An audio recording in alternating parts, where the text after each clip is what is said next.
మనం వాక్యాన్ని విధేయత మరియు విశ్వాసం, విధేయత మరి విధేయత విశ్వాసం. ఎట్లా రక్షింపడ్డమాట మనమందరము? విశ్వాసం ద్వారానే, నమ్మకం ద్వారానే. దేవుని మహా ఉచితమైన కృపచేతని మనము రక్షింపడ్డ. ఉచితమైన రక్షణ, ఉచితమైనది, డబ్బులు పెడితే వచ్చేది కాదు. ఉచితమైన రక్షణ, డబ్బులతో వేయలేము. దేవుడికి ఏమొచ్చే ఉచితమైన రక్షణ, దాన్ని కాపాడుకున్న భాగ్యవంతమైనటువంటి. గమనిస్తాం, విధేయత మరి విశ్వాసం చాలా గొప్పది. హెబ్రీయులకు రాసిన పత్రిక 11వ అధ్యాయంలో ఇదంతా కూడా చూస్తే విశ్వాసుల జాబితా ఉంది. అందులో విశ్వాసుల వీరుల పేర్లు అందులో ఉంటాయి. 11వ అధ్యాయం అంతా కూడా. అందులో ఒక్క భక్తుని గురించి జ్ఞాపకం చేసుకుందాం. 24వ వచనం, 11వ అధ్యాయం 24వ వచనం. మోషే పెద్దవాడైనప్పుడు విశ్వాసమును బట్టి ఐగుప్తు ధనము కంటే క్రీస్తు విషయమైన నింద గొప్ప భాగ్యమని ఎంచుకొని అల్పకాల పాపభోగ అనుభవించుట కంటే దేవుని ప్రజలతో శ్రమ అనుభవించుట మేలని యోచించి ఫరో యొక్క కుమార్తె యొక్క కుమారుడు అనిపించుకున్నటకు ఒప్పుకొనలేదు. ఏలయనగా అతడు ప్రతిఫలముగా కలగబో బహుమానమునందు దృష్టి ఉంచెను. విశ్వాసమును బట్టి అతడు అదృష్టుని వాణిని చూచున్నట్లు స్థిరబుద్ధి గలవాడై రాజాగ్రకును భయపడక ఐగుప్తు విడిచిపోయని రాసింది. దేవుడికి స్తోత్రం. ఈయన ఐగుప్తులోకి ఎందుకు వచ్చారు, ఐగుప్తు నుంచి ఎందుకు విడిపోయారు, ఐగుప్తు నుంచి ఎందుకు పారిపోయిన సంగతి చూస్తే, ఐగుప్తులో ఇశ్రాయేల్ ప్రజలు దాసత్వంలో ఉన్నారండి. వీరు దాసత్వంలో ఉన్నప్పుడు వీరు విడిపించడానికి దేవుడు ఎన్నో ఆలోచన కలిగి ఉన్నాడు. దేవుడు ఆ ఇశ్రాయేల్ ప్రజల మధ్యలో ఏం జరిగిందంటే, ఎవరు కూడా మగబిడ్డలు వాళ్ళకి ఉండకూడదు. ఎందుకు ఉండకూడదు? ఇశ్రాయేలుకు ఐగుప్తు దేశంలో ఎందుకు ఉండకూడదు? ఒకవేళ ఆ దేశంలో మగబిడ్డలు పుడితే మరి ఆ దేశానికి ఏమైపోతారో, వీళ్ళు పరిపాలకులు అవుతారేమో, రాజులుగా పుడతారేమో అన్న భయంతోని, పరోకున్న భయం ఏంటంటే ఎవరు కూడా మగ సంతానం ఇశ్రాయేల్ ప్రజలకు ఉండకూడదు. అర్థమైంది కదా?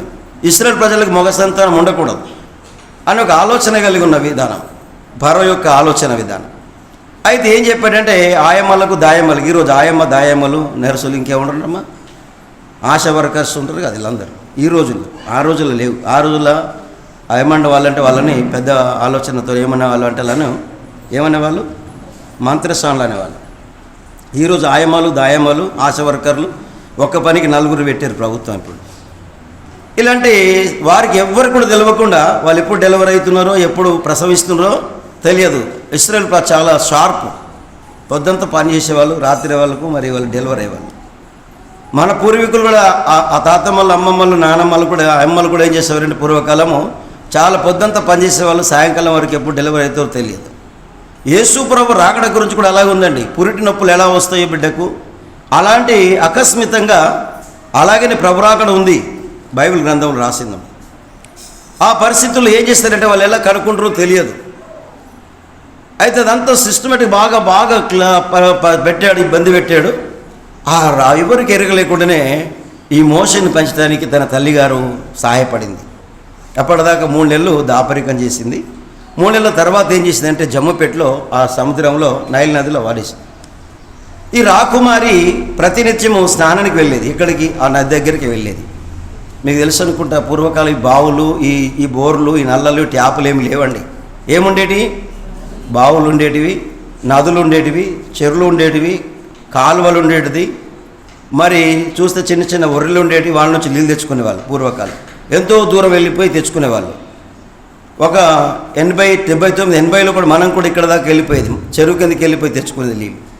ఇలాంటి పరిస్థితిలో ఆ ప్రతినిత్యం ఆమె స్నానానికి వెళ్ళేది ఆ నదికి.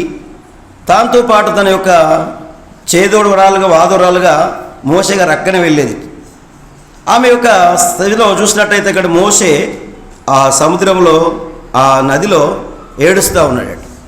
ఏడుస్తూ ఉన్నప్పుడు ఏడిపినబడుతుందని చెప్పి ఆమె తీసుకోరని చెప్పినప్పుడు ఆ పెట్టె తీసుకొచ్చి ఇప్పితే మహాసుందరుడుగా ఉన్నాడు మోషే, అతనికి పేరు.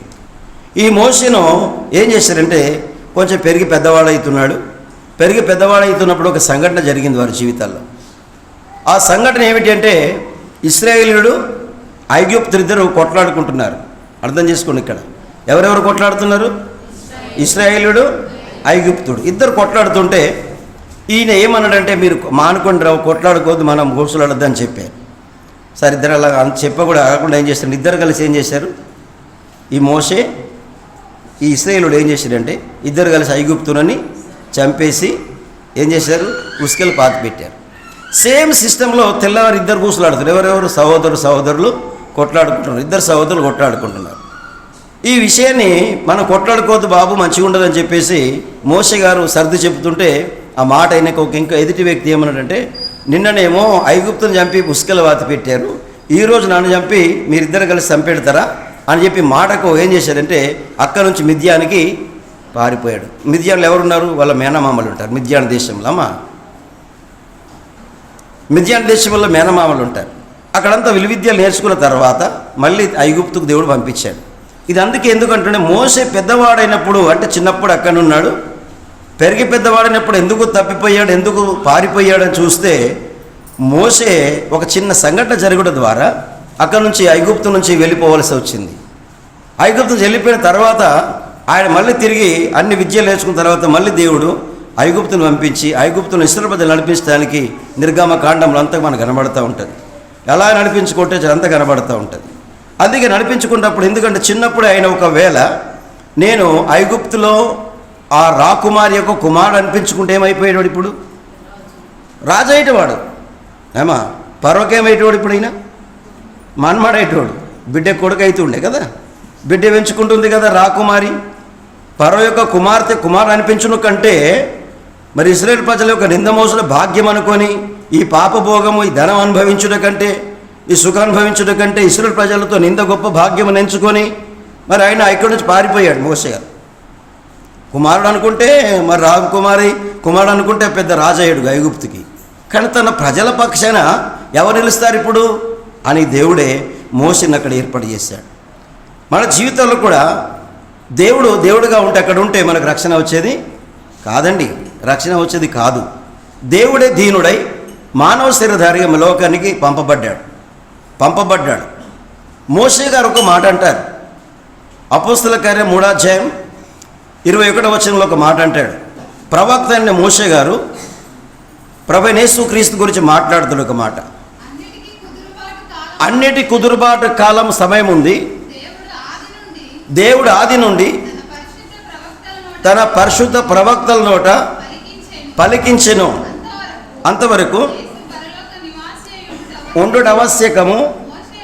మోషే ఇట్లనెను, ప్రభు అయిన దేవుడు నా వంటి ఒక ప్రవక్తను, భావ్యము ఉన్నటువంటి ఇశ్రాయేల్ ప్రజలు నడిపించడానికి, లోకరీత్యా శారీరసమైనటువంటి వారు నడిపించడానికి మోషేను దేవుడు ఎన్నుకున్నాడు.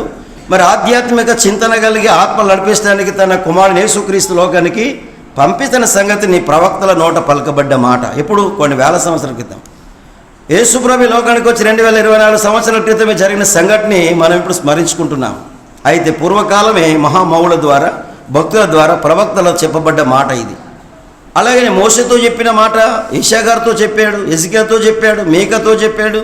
ఈ ప్రవక్త వస్తాడు మనకి లోకానికి, భక్తులు వస్తాడు, దేవుని బిడ్డ కుమారుడుగా వస్తాడని చెప్పిన సంగతి ఎప్పుడో రాసి పెట్టారు. 2024 సంవత్సరాల క్రితం లోకానికి రానే వచ్చాడు, మానవ శరీరగా వచ్చాడు, మానవులు రక్షించడానికి మన కోసమైన ప్రాణం త్యాగం చేశాడు అని గమనించినట్టయితే ఆ విధేయత, విశ్వాసము చాలా గొప్పది.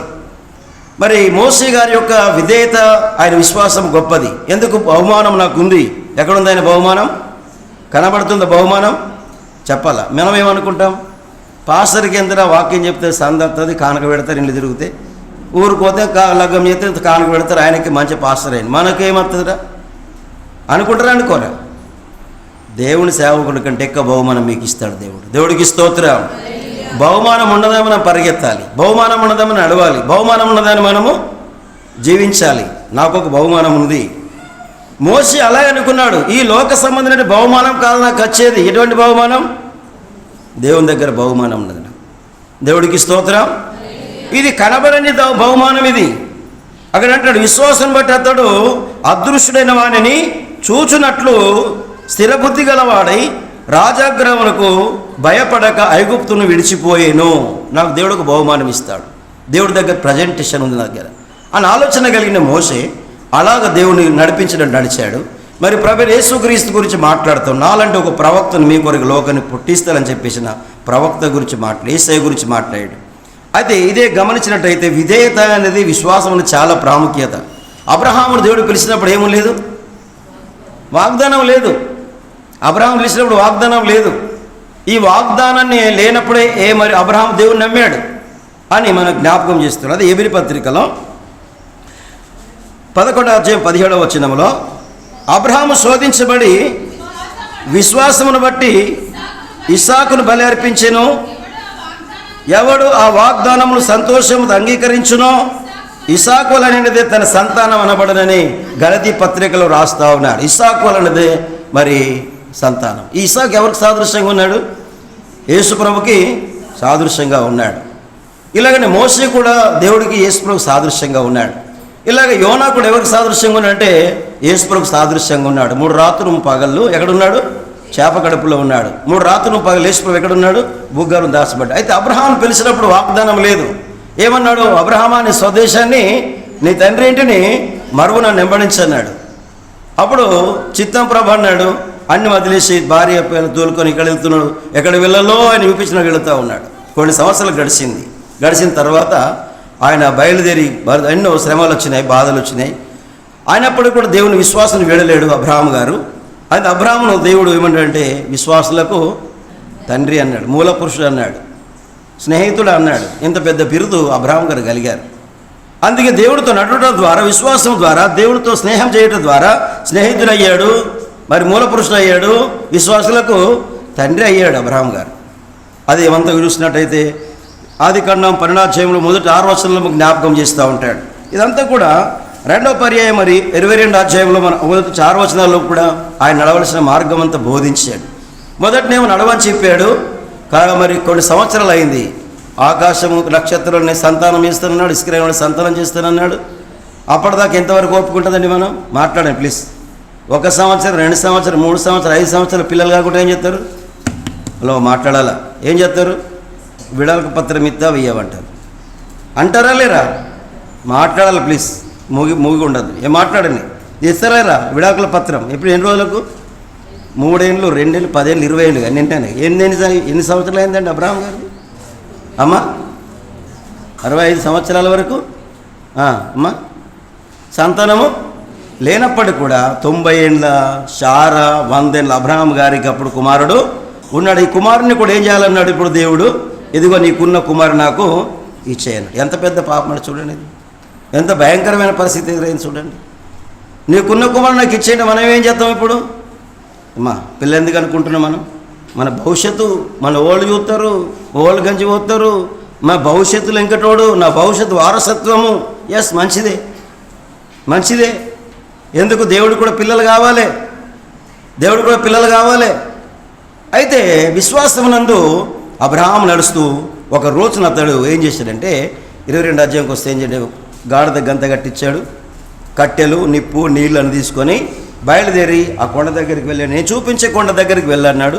ఆ కొండ దగ్గరికి వెళ్ళిన తర్వాత కొండ బైకి కొడుకు వెళ్ళిపోతూ ఉన్నారు. కుమారుడు వెళ్ళిపోతున్నప్పుడు డాడీ గారిని అడిగాడు కుమారుడు. డాడీ గారు, నిప్పు, నీళ్లు, కట్టెలు అణదీసావు కానీ బలికి గొర్రెపిల్ల ఏది? అమ్మా బాబు గొర్రెపిల్ల ఏది? నువ్వేనా గొర్రెపిల్ల? మనమేనా గొర్రెపిల్ల? సిలువలో బలి అయినా దేవుని గొర్రె పిల్ల విలువైనా నీ ప్రేమ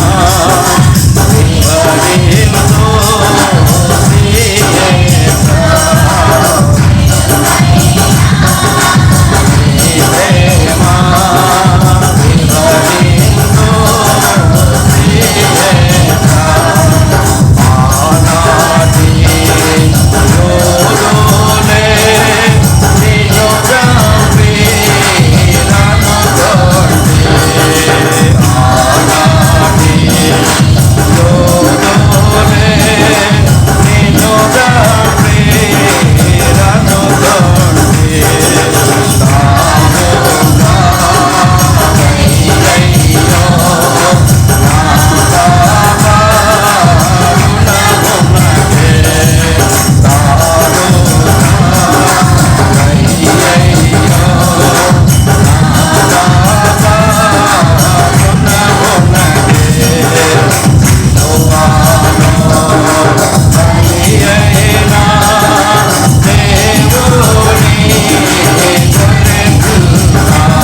డాడీ నిప్పులు కట్టెలు అగ్ని అన్నీ ఉన్నాయి, కానీ మరి బలికి గొర్రెపిల్ల ఏది? ఎంత ప్రశ్న అండి. తండ్రి గారిని అడిగాడు కొడుకు.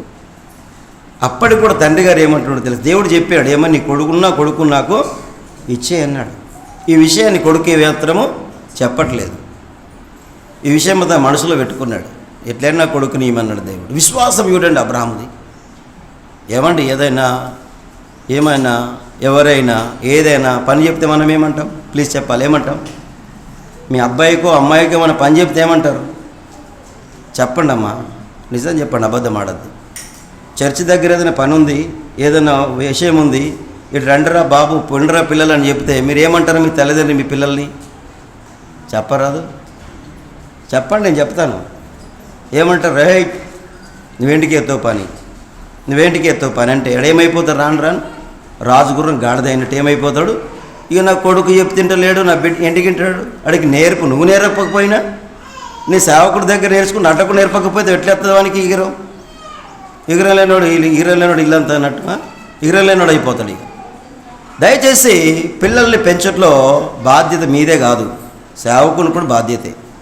మీ పిల్లలు పెంచి మీ పిల్లలే వాళ్ళు కాదని కాదు, కానీ దేవుడి సన్నిధిలో వారు పెరగటానికి మన బైబిల్ గ్రంథాలు చూస్తే సమయల కాలంలో కానివ్వండి, అన్నా కాలంలో కానివ్వండి, మరి అక్కడ దైవజనుడి దగ్గర ఏలి దగ్గర పెరిగిన సమయల వలాగా మరి పిల్లల్ని పెంచడానికి చూడాలి. ఏదైనా పని ఉంటారే, బాబు ఎందుకు ఎత్తవరు నువ్వు అంటే వాడిగా నీ మాట విన్నాడు, నా మాట ఎవడు మాట వింటాడు? ఇక ఎవరు మాట విన్నారు? తండ్రి దగ్గర కుమారుడు అడుగుతున్నాడు, డాడీ అన్నీ ఉన్నాయి, ఏమున్నది? గొర్రెపిల్ల ఏది అని అడిగినప్పుడు యెహోవా ఈరే, దేవుడే చూసుకుంటాడు. ఎప్పటిదాకా? కొద్దిగా అయితే బలి అర్పించేది ఉన్నది. చూడండి, బలి కట్టెల మీద పేరు పేర్చాడు, కట్టెల మీద బలి అర్పణ చేస్తానికి అన్ని పేర్చాడు. వాళ్ళు ఏం చేసిన ఇప్పుడుగా ఇప్పుడు కూడా సీన్ ఎట్లుంది ఇప్పుడుగా? కొడుకును వడబెట్టితే ఎంత గొప్ప బాధకరము. అంతేకాదు ఈ పిల్లాడికి ఎంత విధేయత చూడండి. పరుండ పెడితే నీ ముసలుడని ఒక్కడు గుద్దు సకావతలు పడుతున్నాడు. నన్ను ఎంపతందుకు వచ్చినామని ఒక్కడు చెంగనెగిరి పోయేతాడు. ఈ రోజున అసలు ఆలోచనలు పిల్లలకు ఉంటాయి. పిల్లలు తల్లిదండ్రికి చాలా విధేయత చూపెట్టాలండి. పిల్లలు విధేయత చూపెట్టాలి. విధేయత చూపెట్టడం ద్వారా దీవించబడతాం. విధేయత విశ్వాసం గొప్పది. తండ్రి గారికి మాట జమదాటకుండా దాని మీద పరున్నప్పుడు దేవుడు ఇక్కడ చూసినట్టయితే అబ్రహాం గారు కత్తి దూసి చంపబోతున్నాడు. అబ్రహామా ఆగో అన్నాడు దేవుడు. దేవుడికి స్తోత్రం, హల్లెలూయా. అబ్రహామా ఆగో అన్నాడు. అనగానే కత్తి ఆగిపోయింది. ఒక్క మాట అయితే ఏమయ్యేవాడు? కత్తితోని చనిపోయేవాడు ఈసారి. అయితే అప్పుడు మండుచున్నట్టు పొదలు ఉంటాయి, కొమ్ముడు తిరిగిన పోటీలు వచ్చినప్పుడు మరి ఇసాకు బదులు ఎవరు అర్పించారు? ఇప్పుడు గొర్రెపిల్లను అర్పించమని చెప్పాడు దేవుడు. అంటే నీ విశ్వాసము గొప్పది. ఎప్పటిదాకా విశ్వాసం అండి? ఎప్పటిదాకా ఉంది ఆయన విశ్వాసం? బలి అర్పణ చేసే వరకు, బలి ఇచ్చే వరకు కూడా ఆయన విశ్వాసాన్ని దేవుడు పరీక్షించాడు. ఉన్న ఒక్క కొడుకు నాకు ఇచ్చే అన్నాడు. చిత్తం ప్రభు అన్నంతగా ఆయన ఫీల్ అయ్యి దేవుడికి ఇచ్చేయడం ప్రారంభించాడు. అలాగనే యేసు ప్రభు కూడా ఇలా విధేయత చూపెట్టాడంటే ఫిలిప్పీ రాసిన పత్రిక 2వ అధ్యాయం 5వ వాక్యంలో ఈయన ఇంత విధేయత చూపెట్టాడు. గమనిస్తాం. క్రీస్తు యేసు కలిగిన ఈ మనసును మీరును కలిగి ఉండండి.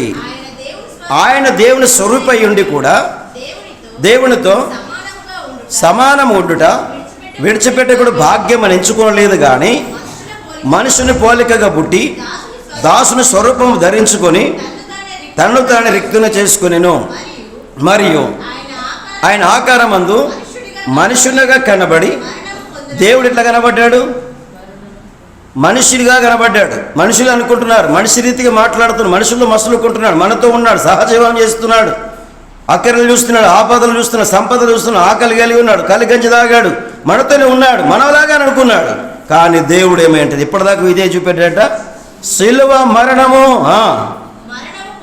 మరణము పొందినంత వరకు, అనగా శిలువ మరణం పొందినంత వరకు విధేయత చూపిన వాడాయను. తండ్రి అయిన దేవుడి దగ్గర కుమారుని క్రీస్తు కూడా విధేయత చూపించిన వాడాయను. పిల్లలు కూడా తల్లిదండ్రుల దగ్గర ఏం చూపెట్టాలి? ఏం చేయాలి బాబు? విధేయత చూపెట్టాలి. నువ్వు ఢిల్లీకి రాజు కావచ్చు, పరిపాలకుడు కావచ్చు, పెద్ద కావచ్చు, నువ్వు పెద్ద ప్రధానమంత్రి ముఖ్యమంత్రి కావచ్చు, నీ జీవితంలో అది. కానీ తల్లిదండ్రులు అనగానే ఏం చేయాలా? విధేయత చూపెట్టాలి. అప్పుడు దేవుడు దీవిస్తూ ఉంటాడు. దేవుడికి స్తోత్రం, హల్లెలూయా. ఈ విధేయత నేర్పింది ప్రభువైన యేసుక్రీస్తుల వారు. ఇక్కడ దాకా సిలువ మరణం పొందినంత వరకు విధేయత చూపిన వాడాయను. సిలువ మరణం పొందినంత వరకు, సిలువకి ఎక్కే వరకు కూడా విధేయత చూపెట్టాడు. ఈ విధేయత చాలా గొప్పది, మనకు నేర్పించే పాఠం ప్రభువైన యేసుక్రీస్తు. అదే విధేయత నేర్చుకోవాలి, విశ్వాసం ఉండాలి, విధేయత ఉండాలి, అప్పుడు దీవించబడతాం. ముందుకెళ్ళిపోదాం. గమనించినట్టయితే ప్రియులరా, మనము చాలా విధేయతగా, వినయ విధేయతలు మనకు అత్యవసరమై ఉన్నది. విధేయత మనలను భక్తిలో నడిపిస్తూ ఉంటుంది. అదే ఎబిరి పత్రిక అదే గమనించినట్టయితే 10వ అధ్యాయం 12వ వచనంలో అమ్మా, ఈయనైతే పాపము నిమిత్తమై సదాకాలము అప్పటి నుండి తన శత్రువుల తన పాదములకు పాదపీఠము చేయబడే వరకు కనిపెట్టుచు దేవుని కుడిపార్శ్వమున ఆసీనుడాయెను. ఒక అర్పణ చేత ఈయన పరిశుద్ధపరచబడు వానిని సదాకాలమునకు సంపూర్ణులుగా చేసి ఉన్నాడు. ఈ విషయమై పరిశుద్ధాత్మ కూడా మనకు సాక్ష్యమిచ్చుచున్నాడు. ఎలయనగా ఆ దినములైన తర్వాత నేను వారితో చేయబో నిబంధన ఇదే, నా ధర్మమందు విధులను వారి హృదయము నందుంచి వారి మనసు మీద వాటిని రాయుదునన్నాడు. మనసు మీద వాటిని రాయుదునన్నాడు. హృదయం అనే పలక మీద రాసి, మనసు మీద రాసి దేవుడు మనకు ఒక ఆజ్ఞ ఇచ్చి ఇవన్నీ విషయంలో చెప్పాను. ఏ తర్వాత వారు పాపములను, వారి అతిక్రమములను ఇకను ఎన్నటికీ జ్ఞాపకము చేసుకొనను అని ప్రభు చెప్పుచున్నాడు. పాప పరిహార్థ బలిగా ప్రభువైన యేసుక్రీస్తు మన కొరకు బలి అర్పణ అయ్యాడు.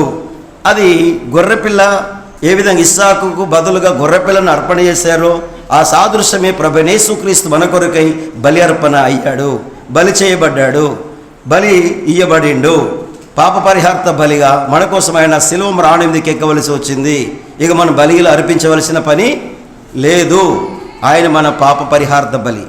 యేసే నా పరిహారి, ప్రియ యేసే నా పరిహారి, నా జీవిత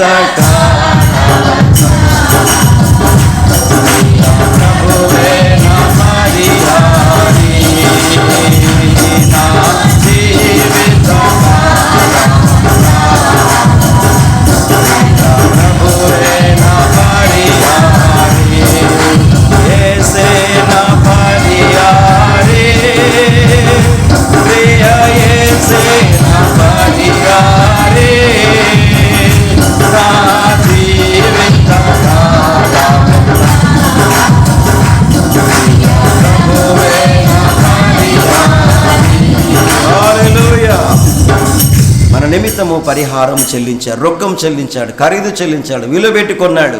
ఇదంతా కూడా గమనిస్తే మనకు వచ్చే శిక్ష అంతా అతడు భరించుకున్నాడండి, భరించుకున్నాడు. మనకు వచ్చే శిక్ష అంతా భరించుకున్నాడు, మన విలువ పెట్టుకున్నాడు. మన విలువ గల వ్యక్తులు మన సంగతి మర్చిపోకూడదు. ఏమంటావు? విలువ లేని వాళ్ళ ఏమంటావు?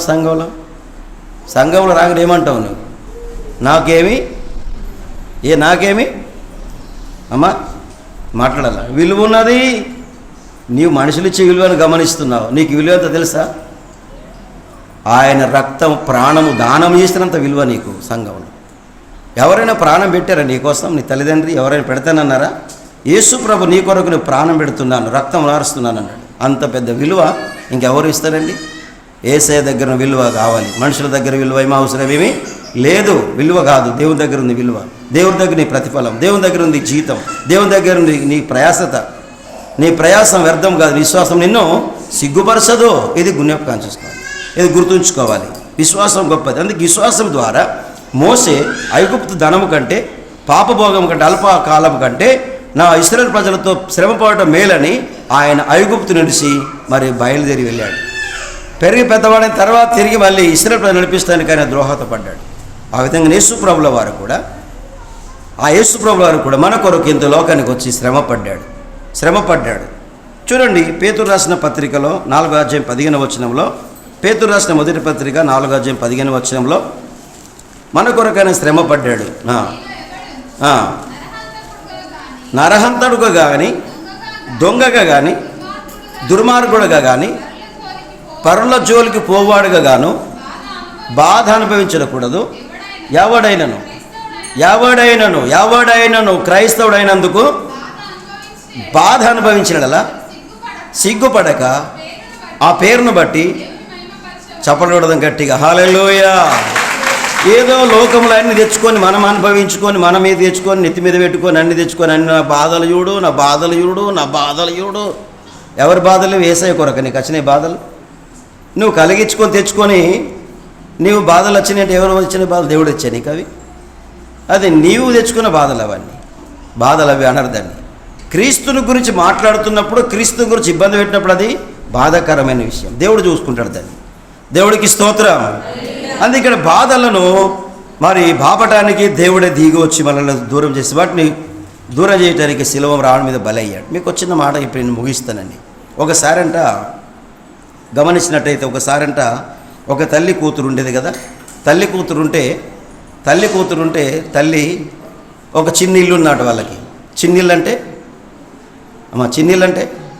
గుడిసె ఇల్లు, పూరిల్లు, గుడిసె. ఈ గుడిసెలో చిన్న కసిగందు ఉంది, చిన్న పాప. ఈ చిన్న పాపను పరుండబెట్టి తల్లిగారు వచ్చి పనులు చేసుకుంటుందో మరి వంట దోముకుంటుందో ఏం చేస్తుందో. ఎమర్జెన్సీ ఏమైందంటే ఇల్లుకి అగ్గి నిప్పంటుకోగానే తల్లిగారు వెళ్ళి గబగబ వెళ్ళి ఏం చేసిందంటే ఆ కసిగందును బెడ్షీట్లో చుట్టుకొని బయటకు తీసుకొచ్చిన తర్వాత ఏమైందంటే ఈమె చేతులు ముఖమంతా కాలిపోయింది. ఎవరి తల్లిది చేతులు ముఖమంతా కాలిపోయింది, గాయాలైనాయి. ఈ బిడ్డ సురక్షితంగా ఉంది, భద్రంగా కాపాడింది. కొంచెం పెరిగి పెద్దదైంది. ఈరోజు కాలేజ్ స్టూడెంట్ అనుకుందాం. బిడ్డలు యవనాస్తులు బిడ్డలాగా అయినరు అనుకోండి. ఏమండి? మొక్క ఇవ్వంగానా ప్రాణ ఇవ్వంగానా. ఈ చిన్న పిల్లలు ఇంత లోతు అయిపోయారు. పిల్ల కూడా మంచి కాలేజ్ స్టూడెంట్ అయిపోయింది. ఒకరోజు అందంట, మమ్మీ మా ఇంటికి మా ఫ్రెండ్స్ వస్తారే, నువ్వేం చేయి మంచి వంటలు చేయవే అంటారా? ఫ్రెండ్స్ గురించి అమ్మకి చెప్తారా చెప్పరా? మా ఒంటి పట్నం నుంచి వస్తారు, ఢిల్లీ నుంచి వస్తారు, బొంబాయి నుంచి వస్తారు, కలకత్తా నుంచి వస్తారు. నేను మొన్న ఒక ఇంటికి వెళితే మా ఇంటికి మా ఫ్రెండ్స్ వచ్చారు, వరంగల్ నుంచి వచ్చారయ్యా. మా అబ్బాయి పిల్లలు దోస్తులు వాళ్ళ చెల్లె అక్క అన్న తమ్ముడు వచ్చారు, చెల్లె వచ్చారు అని చెప్తున్నారు. ఈయనేమో అమెరికాలో ఉంటాడు పిల్లోడు. ఈ పిల్లలేమో వరంగల్ నుంచి వచ్చారు అయ్యా, వాళ్ళు అమెరికాలో ఇంటికి కూడా డాక్టర్ అమ్మాయిమే అని చెప్పుకుంటూ వస్తున్నారు నాకు. అంటే పిల్లలు రాగానే ఏం చేస్తారు, వంటకాలన్నీ చేస్తూ ఉంటారు. మంచిది, బాగుంది అంతవరకు. సరే చెయ్యి మమ్మీ అంటే అన్నీ వేసి పెట్టింది. పలావులు, బిర్యానీ, వడలు, వడప్పాలు, పడప్పాలు అన్నీ వేసి పెట్టింది. బాగానే ఉంది. పెట్టి కౌంటర్ అక్కడ ఏదైతే భోజనం ఉందో అక్కడ బల్ల మీద పెట్టేసి తర్వాత అన్నదంటే వాళ్ళ మమ్మీని తీసుకెళ్ళి ఎక్కడ వెళ్ళేది ఇప్పుడు గదిలో నెట్టేసి ఆ గదికి తలుపులు పెట్టేసి బులోట్ పెట్టేసింది. వెళ్ళకుండా అమ్మ వెళ్ళకుండా. వీళ్ళందరూ వచ్చి బాగా తినేసారు.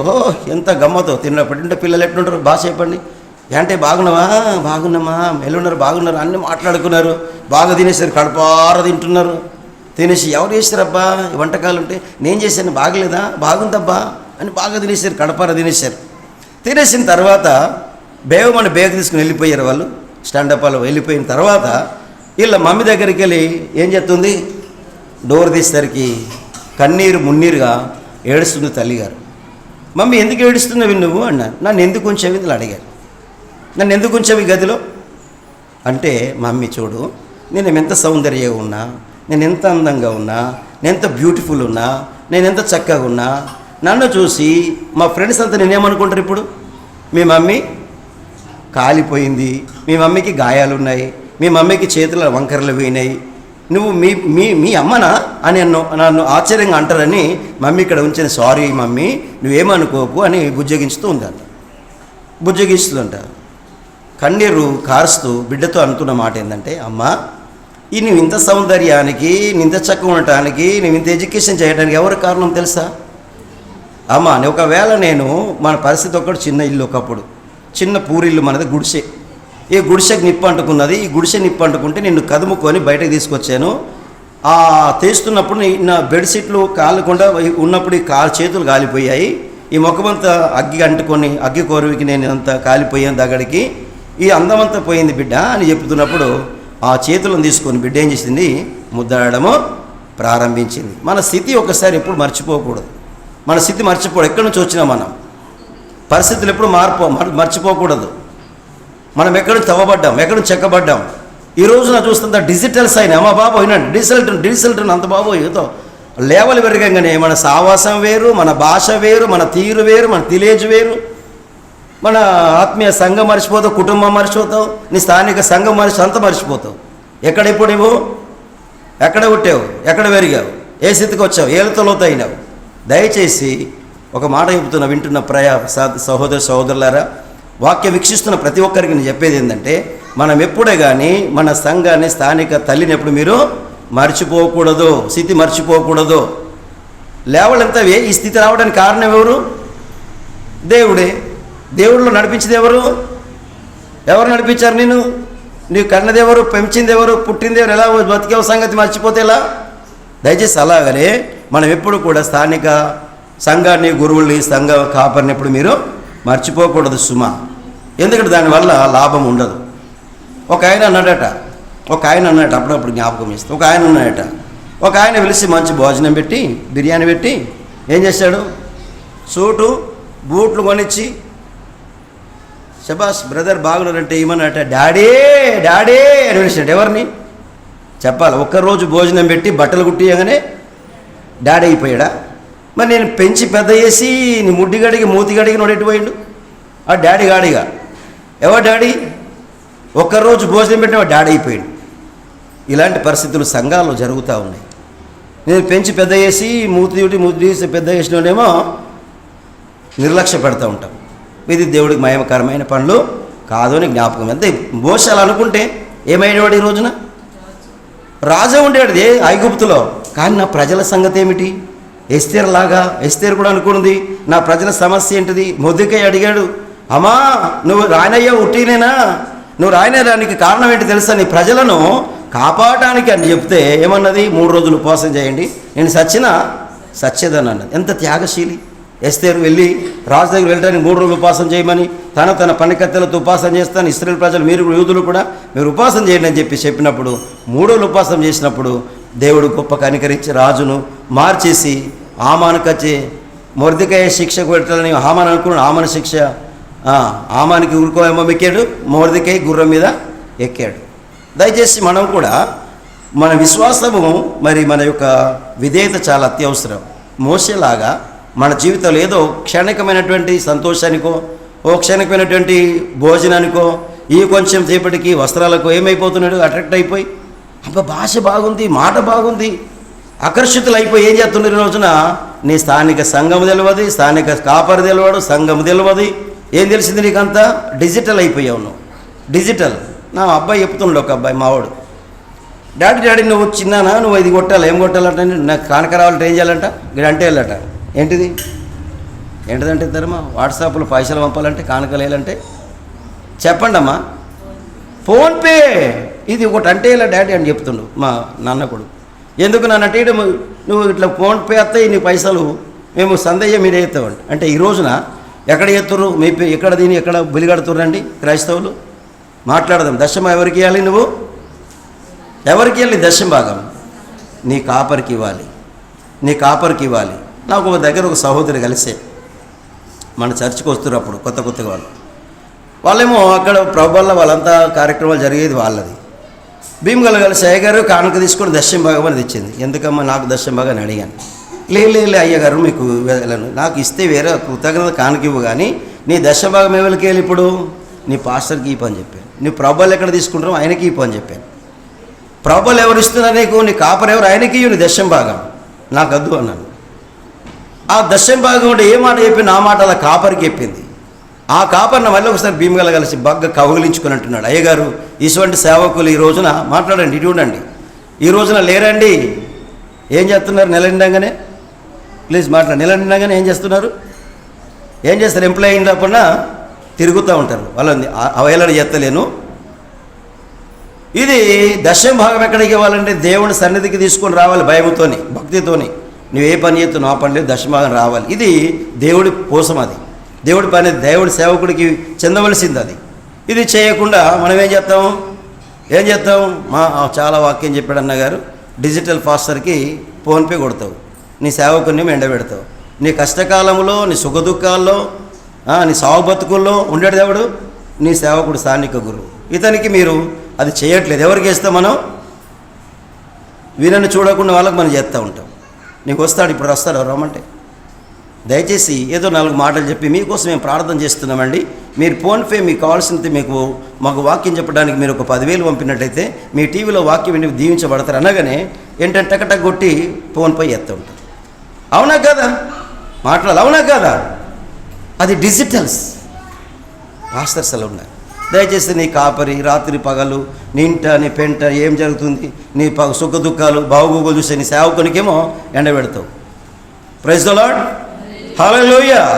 అట్లా అనుకుంటే మోషే ఏమయ్యేటోడు, ఇప్పుడు రాజు అయ్యేటోడు కదండి, రాజు అయ్యేటోడు అయినా. కానీ ఆ రాజభోగాన్ని పాపభోగాన్ని అల్పకాలాన్ని అనుభవించకుండా ఇశ్రాయేలు ప్రజల శ్రమ అనుభవించుట ఆయన ముందుకు వెళ్ళిపోయాడు.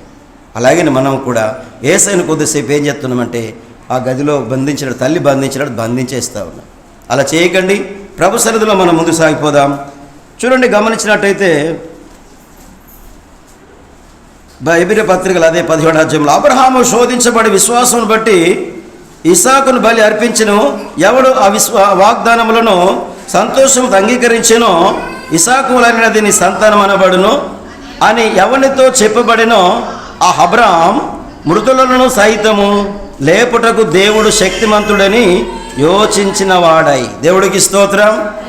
ఎంత విశ్వాసం ఉంది అబ్రహాంకి! దేవుడు చనిపోయిన వారిని కూడా లేపగల సామర్థ్యత దేవుడికి. ఎంతమంది నమ్ముతున్నాం మీ మాట? చనిపోయిన బ్రతుకుతామని ఎంతమందికి ఉన్న విశ్వాసం? ఎవరికి లేదా అమ్మా? ఎంతమంది ఎత్తున్నారు? ఎవరికి లేదా విశ్వాసం? మరి ఉంటే చేతెత్తాలి కదా. నాకుందయ్యా, నేను చనిపోయిన బతుకుతానని విశ్వాసం ఎంత ఉంది? ఆమేన్, హల్లెలూయా. అబ్రహాం అదే నమ్మాడు. ఏ వాగ్దానం లేనప్పుడు నమ్మాడు ఆ మాట. ఆ ఇస్సాకు నరపణించినప్పటికీ కూడా తిరిగి మళ్ళీ దేవుడు లేపుతాడని విశ్వాసం పెట్టాడు అబ్రహాం. అందుకే చనిపోయిన కుమారుని చనిపోకుండా దేవుడు కాపాడడానికి గొర్రెపిల్లని అక్కడ పంపించాడు. విశ్వాసమును బట్టి 20వ వచనం, ఇస్సాకు జరగబో సంగతులను విషయమై యాకోబును ఏశావును ఆశీర్వదించెను. చూడు, ఎవరికి వచ్చింది ఆశీర్వాదం? ఇప్పుడు ఎవరికి వచ్చింది ఆశీర్వాదం? యాకోబుకి వచ్చింది ఆశీర్వాదం. ఏశావుకి ఇచ్చేది ఎవరికి ఇచ్చారు? ఇప్పుడు యాకోబు ఆశీర్వదించబడ్డాడు. చూడండి, ఆశీర్వాదం ఎలా కొట్టేశారు కదా. రిబ్కా తల్లిగారు చేసింది కార్యక్రమం అంతా కూడా. తల్లిగారు ఏం చేసేది, ఇస్సాకు వృద్ధాపాయం వచ్చింది, కళ్ళు కనబడతలేవు, నేను అడవి జంతువులోకి వెళ్ళి ఒక జంతువుని తీసుకురారా బాబు, నేను మంచి మాంసం తింటా అనుకున్నాడు ఇస్సాకు గారు. ఏశావు ఏం చేశాడు? పోలేదు. కానీ ఏశావు పోయేసరికి యాకోబు గారికి ఒక ప్రణాళిక వేసి తల్లిగారు ఏమన్నది, అరే అంత గొర్రె చర్మం వేసేసి మంచి భోజనం ఏర్పాటు చేసి ఆ అన్నయ్య చివరికి తమ్ముడితోని పంపించాడు. అమ్మా ఏమని స్వరమేమో యాకోబుది, తడివి చూస్తే ఏశావు, తడివి చూస్తేనేమో ఏశావు, స్వరమేమో యాకోబుది. నువ్వు యాకోబు అని అంటే కాదు, నేను ఏశావుని అన్నట్టుగా ఆ ప్రతిఫలం అతడు కొట్టేశాడు, దీవించబడ్డాడు. దయచేసి మనం కూడా దేవుడి సన్నిధానంలో మన దేవుడి విశ్వాసం పెట్టి ముందుకు సాగిపోదాం. గమనిస్తే విధేయత, విశ్వాసం అని చాలా అత్యవసరం. కనుక ప్రభు మన కొరకు శిలువ మ్రాణం మీద బలి అయిపోయాడు. ఆ బలిని జ్ఞాపకం చేసుకుంటున్నాం. ఆ బలి మనల్ని విముక్తులు చేసి విడిపించి రక్షణ నడిపించిన సంగతిని జ్ఞాపకం ఇట్టి మా విశ్వాసం ఏం చేయాలంటే ఆయుధముగా ధరించుకోండి, మనసును ధరించుకోండి అంటాడు భక్త పేతురు గారు. దయచేసి మనకు 4వ అధ్యాయం, పేతురు రాసిన 4వ అధ్యాయం 1వ వచనంలో ఇటువంటి విశ్వాసాన్ని మరి పెంపారు చేసుకోవాలి బిడ్డలారు. ఏమన్నా బిడ్డలు చాలా ప్రాముఖ్యంగా ఈరోజు చాలా పరిస్థితులు అధోగతిగా ఉన్నాయి. పరిస్థితులు మీరు కాదు చేసేది, పరిస్థితులు చెప్తున్నాయి మిమ్మల్ని. బాబు మీకే చెప్తూ నెట్టింటున్నారేమో. చదవండి ఒకసారి 4వ అధ్యాయం 1వ వచనంలో, క్రీస్తు శరీరము శ్రమపడిన గనుక మీరును అట్టి మనసును ఆయుధముగా ధరించుకొనుడి. శరీర విషయంలో శ్రమపడిన వాడు శరీరమందు జీవించే కాలము మిగిలిన కాలము ఇక మీదట మనజాశలను నడుచుకొనక దేవుని ఇష్టానుసారముని నడుచుకున్నట్లు పాపముతో జోలిక ఉండకుండానట్లు మనము ఏముండకూడదంట. మనకి ఇప్పుడు పోకిరి చేష్టలు అంటే పోకిరోడు తెలిసిన పోకిరోడు అమ్మ పిల్లలు తెలుసు, ఆడపిల్ల పోకిరి తెలుసా? పోకిరి అంటే ఏంటిది? పోకిరి చేష్టలు. రెండవది దురాశలు, అందని పొందని వాటి కొరకు ఆశలు, అడాశలు పెట్టుకోవద్దు. అందరి కొరకు ఆశలు పెట్టుకోకూడదు. ఏదో కలలు కనకూడదు, ఏదో ఊహించుకోకూడదు. ఇటువంటి మాట మనకు ఉండకూడదు. మద్యపానం అంటే మద్యపానం, ధూమపానం, హీమానం తాగుతుండ్రా? మనం వింటున్న పోరాడు ఎవడు పాపం పరేషన్ చేసుకుంటున్నట. పోరాళ్ళందరూ పరేషన్ అవుతున్న రోజుల్లో మద్యపానకు ఎగపడ్డారు, ధూమపానకు ఎగపడ్డారు, మత్తు మందుకు ఎగపడ్డారు. ఏమిటికి ఎగపడ్డారు? ఇంకా చెప్పను ఏముంటారు? ఇంకా చెప్పండి రా ఒకసారి, చెప్పండి ఒకసారి. ఇంకేముంటాయి? డ్రగ్స్ అంట, డ్రగ్స్ కూడా ఎగపడ్డారు. ఇంకోటి ఏంది? అవి తింటున్నారు. ఏంటి? నోరంతా గమగమాసన వస్తుంది. ఏంటి? పాన్ పరాకి. ఇవన్నీ దేవుని ఇష్టమైనవి కావండి. యూత్ ఈ రోజున సమాజం బాగా కరవైపోయింది. మీరు కాదు చేసేది, సమాజం కరవడానికి కారణం ఏంటిదంటే మీ స్నేహభావాలు, మీరు యొక్క ఫ్రెండ్షిప్ మంచిది కాదు. మంచి స్నేహం చేసుకోండి. దేవుడికి స్తోత్రం. చాలామంది ఈ రోజున చాలా విధంగా బతుకుతూ ఉన్నారు. అందుకే ఇవన్నీ కూడా మన తాగినవి కావని చెబుతూ చదమ్మా. అల్లరితో కూడా ఆటపాటలు, త్రాగుబోతుల విందులు, చేయదగిన విగ్రహ పూజలు మొదలైన వాటిని వాళ్ళ ఇష్టం నెరవేర్చిన గతించిన కాలమే చాలు. నువ్వు క్రైస్తవుడు కాకముందు వినండిరా, క్రైస్తవుడు కాకముందు చేసిన కార్యక్రమాలే చాలు. క్రైస్తవుడు అయిన తర్వాత ఇటువంటి కార్యక్రమాలు దేవుడికి ఇష్టం లేవు. అందుకే మనము విశ్వాసం ద్వారా కట్టబడటానికి పిలవడ్డాం. దేవుని రాజ్యాన్ని స్వతంత్రించుకుందాం, దేవుని రాజ్యాన్ని కడదాం. అందుకే వారందరూ కూడా విశ్వాసం ద్వారా చాలా మేలు పొందుకున్నారు. మీరు చూస్తే రహాబు కూడా తన విశ్వాసం ద్వారా ఏమైపోయింది? యెహోషువ గ్రంథంలో కనబడుతుంది. యెహోషువ గ్రంథంలో కనబడుతుంది, 2వ అధ్యాయం 6వ అధ్యాయంలో కనబడుతూ ఉంటుంది. ఈ రహాబు అని వేశ్య కూడా వేగుల వారిని చేర్చుకున్న విశ్వాసం ద్వారా తన రక్షణ కాపాడుకుంది, రక్షణలో నడిపిబడ్డది. వేష రాహాబు పుట్టింది కాదు, వేష రాహాబు. ఈ వేష రాహాబు దేవుని అక్కడ వేగుల వారిని తమ చిన్న మేలు చేసింది, గొప్ప ఆశీర్వాదం పొందుకుంది. చేసేది చిన్న మేలే, కానీ గొప్ప మేలు దొరుకుతున్న సంగతి మర్చిపోకూడదు. మనం చిన్నదే విత్తనం మర్రిలాగా మొలిసిపోద్ది.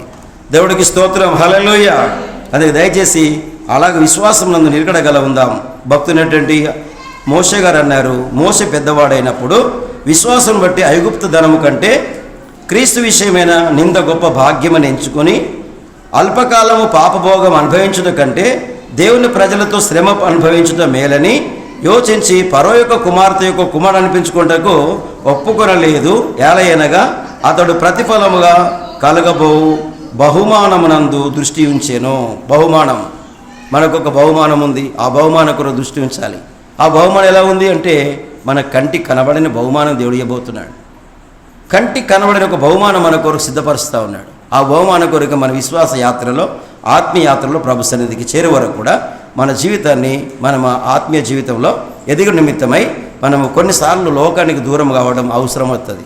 కొన్నిసార్లు ప్రజలకు దూరం కావాల్సి వస్తుంది, కొందరు స్నేహితులకు దూరం కావాల్సి వస్తుంది, కొన్నిసార్లు మన స్నేహితులకు కాకుండా మన బంధువులకు కూడా దూరము కావాల్సి వస్తుంది. కారణం అంటే మనం చేసే వాళ్ళు కార్యక్రమం వాళ్ళకి నచ్చవు, వాళ్ళు చేసే కార్యక్రమాలు మనకు దేవుడికి నచ్చవు. అటువంటి కార్యక్రమాల్లో మనం వాళ్ళని సంతోషపెట్టుడు కాకుండా దేవుని సంతోషపెట్టు